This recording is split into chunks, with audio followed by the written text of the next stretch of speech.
Hey everyone, I want to just briefly introduce something that I covered in my Dr. Fauci video, but God knows that video was ridiculously long, like almost 40 minutes. So I want to take some of the shorter takeaways from it and just chop it up into a shorter video. One of the things I talk about is how do we know that we know what we're talking about? And I mean, we know what we read and we know what we believe. But that doesn't mean that what we're talking about and what we're promoting is actually truthful or correct. Furthermore, it could be a mainstream belief at the time, but then a month from now or 2 months from now could be highly inaccurate. We see that all the time, especially with the internet being what it is. It's more important to be first than to be correct, and so there's always this breaking news story, the most breaking news that comes in, and it's always super dramatic, but it's not necessarily right, and so that's a problem, because just because we know what we're talking about doesn't mean we're correct. We just know what we're talking about. I see this a lot on social media. As a matter of fact, today, and what's prompting this video, somebody posted a screenshot of this waiver card that you can carry that's a legal waiver against wearing a face mask in public. And it invokes the Americans with Disabilities Act, saying that the ordinance to wear a face mask causes mental health and physical harm because the mask has viruses on the outside of it, because it produces a panic state and all this other stuff. And furthermore, it invokes the ADA, the Americans with Disabilities Act, to say that any establishment that discriminates against you for not wearing a mask can be fined by hundreds of thousands of dollars, etc. And first of all, the ADA it applies to hiring practices, right? So it's just not true. It's just absolutely not true. I'm not going to dissect that, but I saw it shared all over the place today. And everybody thumbing it, saying, yeah, I'm gonna print this off and carry my card with me and throw it in a police officer's face and be like, screw you, pig. Good luck. It's not happening. And it's debunked on the internet too, so there's that, right? So yeah, just more misinformation that's going around. So how can you tell if something's fake or real? And this is kind of sort of the first temperature check that I take, okay? Real life is boring.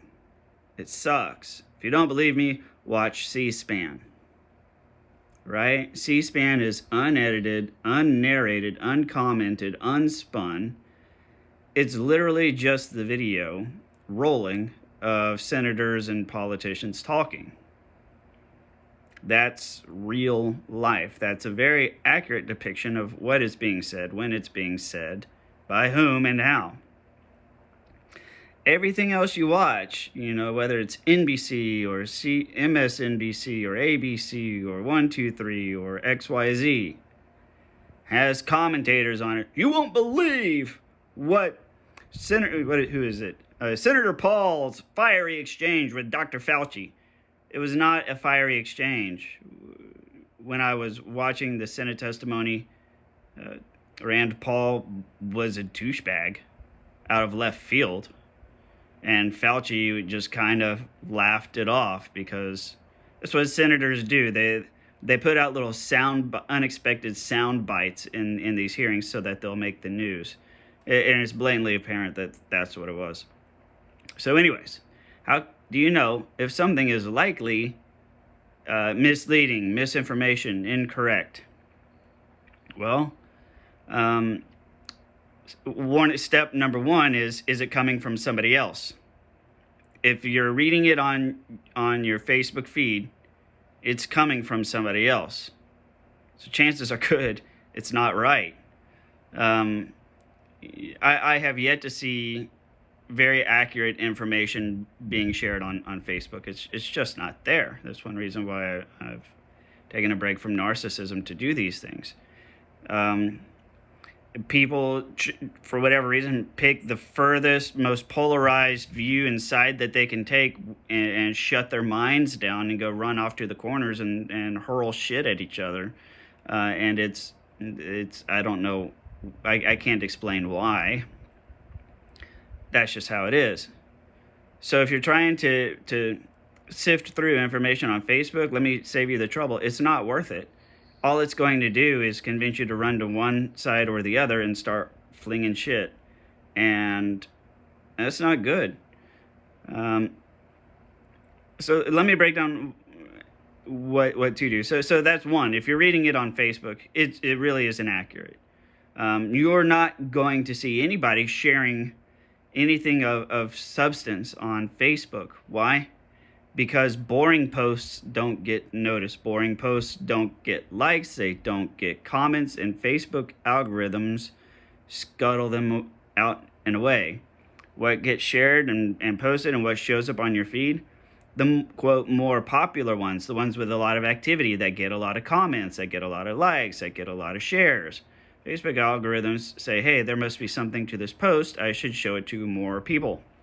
Well, that's usually something that's blatantly outrageous or divisive that produces that result. So, yeah, there are people that post truth on Facebook all the time.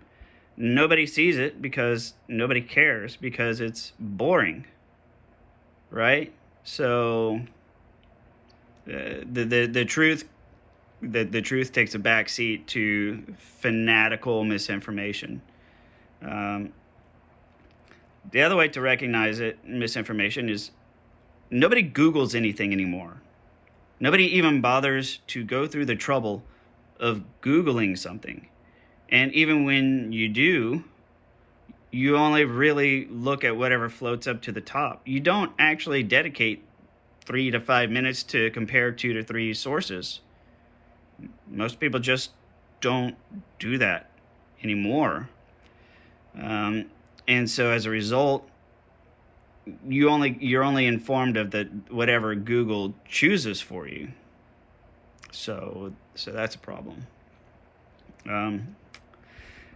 Lastly, there is perhaps the most malicious misinformation that I'm seeing out on social media is misinformation that is clearly and obviously an intentional misinformation campaign. It's a real problem because these misinformation campaigns are literally encouraging people to take precisely the wrong action, to run towards the danger, and to get sick. These misinformation posts are really apparent because nobody likes to type long posts on Facebook. You ever see somebody that's like, you know what, I really could spend an hour and 15 minutes twiddling my thumbs on this long post? No, you don't. Certainly not whenever there's a bunch of emojis in the middle. So you see these really long posts, and they're always credited to somebody. Like Ted Nugent was one. Elon Musk was another one. Elon's in the spotlight for his own reasons, but there's people that will tag misinformation in on Elon Musk. But overwhelmingly, I see these really long posts with emojis and some bolded texts and other things, and I'll get to that in a second. And then at the bottom it says, copy, paste if you agree. Well, you're not going to agree with every single thing in that post. It has an emotional appeal of some kind. It's going to make you happy or sad. And the opener is emotionally captivating. That's what gets you reading. And so is the closer, because at the end, you want to motivate somebody to share. But you just want it to be just long enough to discourage somebody from going in and making their own comments about it, or saying, you know what, I actually don't really agree with that sentence, but whatever, people are just going to copy and paste it and share because it tells you to. Literally, it's like, hey, here's this long post, copy and paste this if you somewhat agree with it. Well, okay, well, you're sharing the stuff you don't agree with too. And that's the stuff that matters, because we are incredibly susceptible to, what's the word? Insinuation. We're incredibly susceptible to insinuation.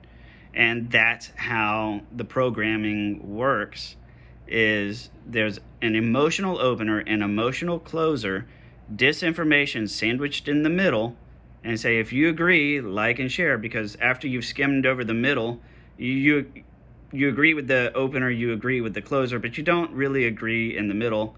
But then that's what you share, and it goes around. And that's how you end up with people that are just completely ill-informed, because they're asleep at the wheel. And these are clearly deliberate campaigns. Now, what I mentioned about the bolded text and the emojis and why that's important. I'm a software developer. I write code. I'm also a data analyst and data architect. I do data integrations. That's what I've done for the last few years. What that means is I take data from one system and another system and another system and combine it all together into one data set. A lot like what they're doing right now with COVID data, how they're taking data from all the individual countries and consolidating it into one data set. That's the kind of work that I do. So I can tell you, in my experiences with working with Facebook APIs and other systems on the internet, when you add emojis and things like bolded text, those are inserting special characters into the text. So if I write code to go and I track the life of a post that I've shared, copy pasting, see, because not everybody will turn around and share. See, Facebook is cracking down on misinformation, right? So if you share something that's inaccurate, what happens? Facebook blocks the share. They say, hey, this content goes to this site that's not true. So what are they doing now? They're saying copy paste. Well, that creates a brand new post. So that makes it more difficult for Facebook to crack down on misinformation. So what they're doing is they're putting these special characters and bolded characters in there, because Facebook can't really block that. There's not really an easy signature for that Facebook can search for to find all these malicious posts. But the people that create them know what to search for so that they can track their own misinformation. So if I wanted to encourage people to run out and get sick and kill their grandmas, I could make a convincing post and tell people to copy paste. Then I can go to the Facebook API, and using code, I can search for this specific set of emojis and these specific bolded words. And Facebook will return everywhere that turns up. So I can track where this misinformation is going, and I can plot it on a map. So I can see what kind of people in which regions of the world are particularly gullible to this type of misinformation. And then once I know that, I know how to kill you, because I know exactly how to trick you into getting yourself killed or really sick. Okay?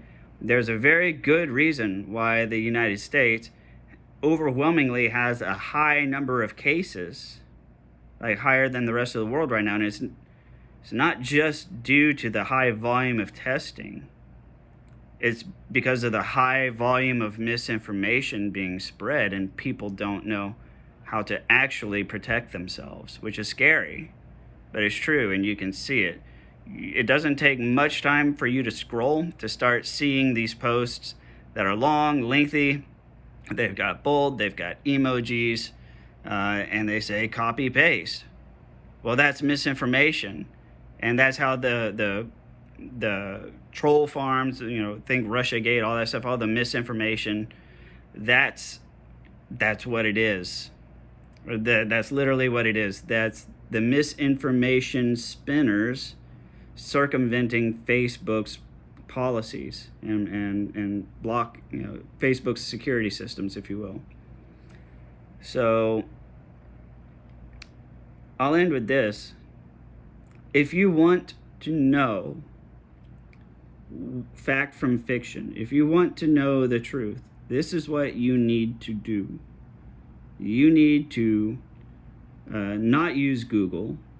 Use DuckDuckGo, it's what I use. And find research journal websites where research is submitted, right? Research papers are being submitted.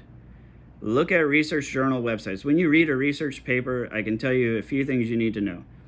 It's full of jargon, but typically the introduction and the conclusion are written so that any layperson can understand what it is. In the middle, it's full of data and all sorts of jargon. It's difficult to understand. I don't understand it, but I can understand the case that they're presenting in the research paper. That is what you need to do to stay safe, instead of copying and pasting from Facebook and listening to what friends say and listening to dumbass YouTube videos. Let me tell you something. If it's a YouTube video, it's not good, right?